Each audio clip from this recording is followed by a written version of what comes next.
That's a great Fabi resigns. Yes, it is. And great stuff by by Wesley to equalize the match at 1. Or wait a second. Wesley's up 2-1. Oh, because Fabi failed to win. Oh, I keep forgetting. Yeah, I know. That speaks volumes about that comeback.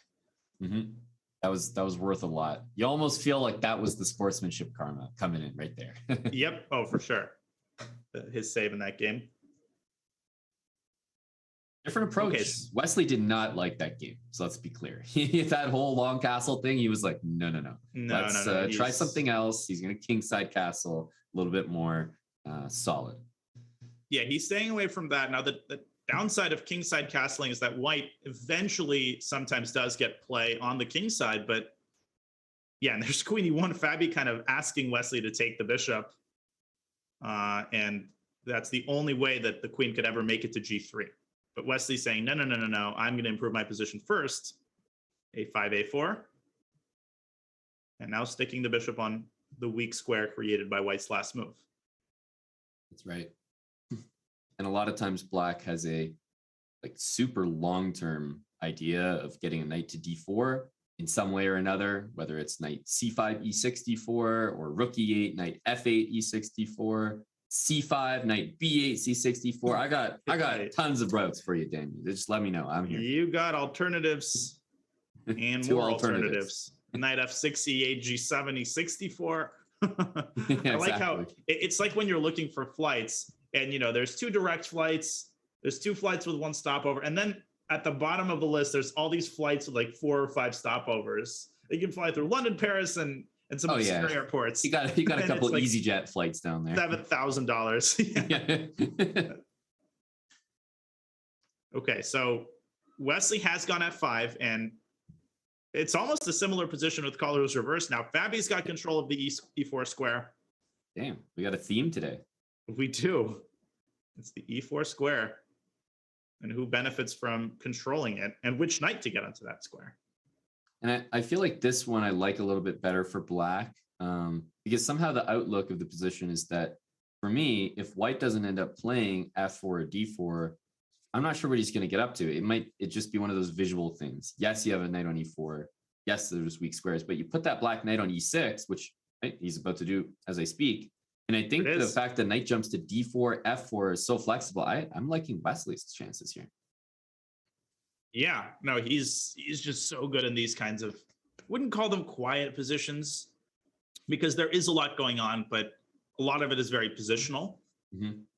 But at the same time, I also kind of like the way Fabi's playing it. So there's a bishop trade that could happen on b4. I feel like, though, probably white, okay, he does trade on b4, but now black has maybe c5, solidifying all of his pawns, clamping down on the d4 square, probably around equal objectively. Yeah, I think it's around equal. The one thing is that if black goes, let's say rook a f8, there's always a5, which is that really shakes up the position, gives white the a file. You don't want to take or play b5. Your c5 pawn is critical. That's right. That's actually a very important point. That means the rook is kind of stuck on a8. And white can still play a5, or at least consider it, because that's right. c5 is going to hang. Yeah, and no matter what, black needs to do nothing. And that's why he played rook back to f8, because I think he's seeing that a5 is a big idea. And if you can't take or push the pawn, you have to deal with a captures b6, and then you want your rook on f8 to support the other rook. Right. Yeah, the rooks are going to be connected. We have a knight trade on f4. And we could potentially see a subsequent trade on e4. Although it depends, I think, on where white puts the queen. Okay, there it is. I kind of like how this has turned out for Fabi. He's going to put a rook on d1. He still has a5 in the event that black moves the rook away from a8. Maybe a tiny little something for Fabi, but probably closer to equality. Yeah, pretty close to equality, just that, yes, there's going to be some positions where this is winning, but I'm also seeing positions where in a king and pawn endgame, it's still a draw, despite the protected pass pawn. Right. Yeah, I can see what you're saying. because potentially there's going to be no inroads for white. That's a hope. Yeah, although there's just this pathway through b5 and c6. I mean, it's way too early to talk about a pawn endgame, although really it's not. I think good players always do that. They always dedicate 2% of their brain to figuring out who benefits in the event of a queen trade and who benefits in the event of a total trade of all pieces. Definitely. Like in this position, I mean, I'll bet on it that these guys have already calculated the ramifications of rook takes d8, rook takes d8, rook d1, rook takes d1, queen takes d1, and then like queen d6 or queen d4. Like definitely those are things to think of because the pieces can really disappear quickly. Yeah, and they've already calculated that, and in the spare time remaining, they already developed their own COVID vaccine. I mean, what have these players not done? And there it is. Although rook d4, Wesley says, I'm trading, but only on my own terms. And wait a second, does that mean he wants to take with a pawn? Because if he takes with a queen, oh, I guess here maybe there's queen e3 and things get very sharp. Yeah, or king g8. Sometimes you just put the king in front of the pawn and leave your queen active. Rook d3, we've got a pretty serious standoff going on the d file. Both sides jockeying for position. I want my queen on the d file. No, I want my queen on the d file.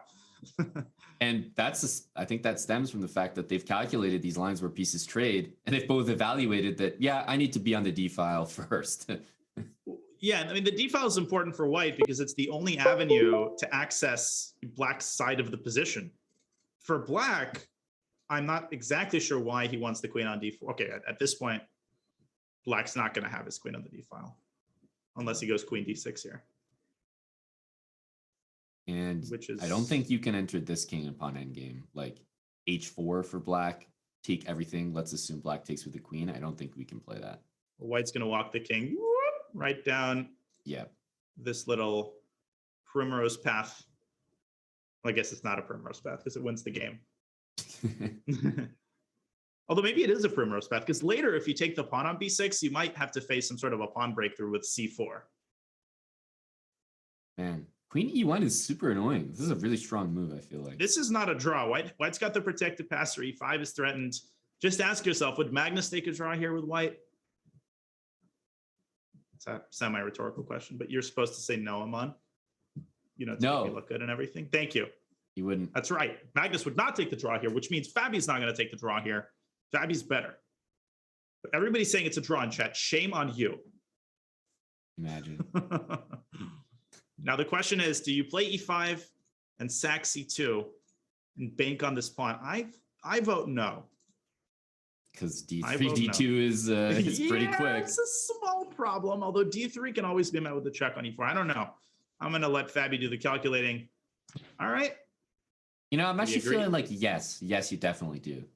Well, I was always saying yes. And just because you were saying no doesn't mean, you know, that I was saying no. I mean, the chat, myself, everyone, I think we're all on the same page. You definitely give up c2. Oh, yeah, for sure. So there's queen takes b4. There's queen e4 check. Ideally, white would love the queen to be on d8. But doesn't black have c5 now? I'm thinking queen b4 is one of the most useless pawns to take in the position, if I'm honest. Right. It gives black a little time. I kind of like queen e4 and king g1. Like get in the, well, it depends where the king goes, but basically get in the box of the pawn. So you can deal with this pass pawn with your king and then use your queen and you know, pawn on e7 to maybe win the game. Right. Queen takes f4. So the idea is to win the d pawn and emerge a pawn up. I mean, I'm not convinced that this is a winning endgame. I actually think black might have perpetual here. Exactly. And I think Wesley sees that.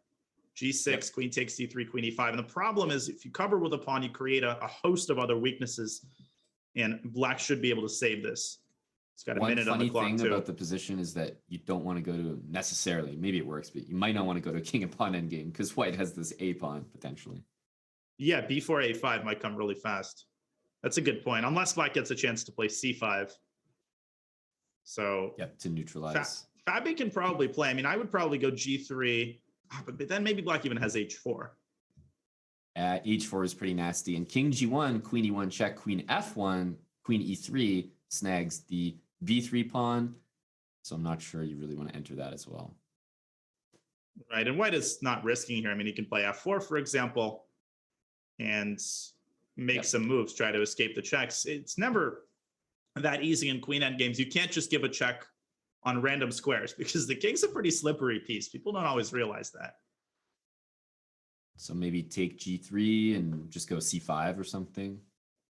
Yeah, just go for the positional draw. There's no need to give checks for the time being. I don't like giving f5. That's what's like a little bit concerning. But I guess he's actually found a way that the king is simply stuck. Yeah, the king is stuck because the queen can never block. You would give up b3 and white would be worse. Okay. Yeah. Great job by Wesley. Sense.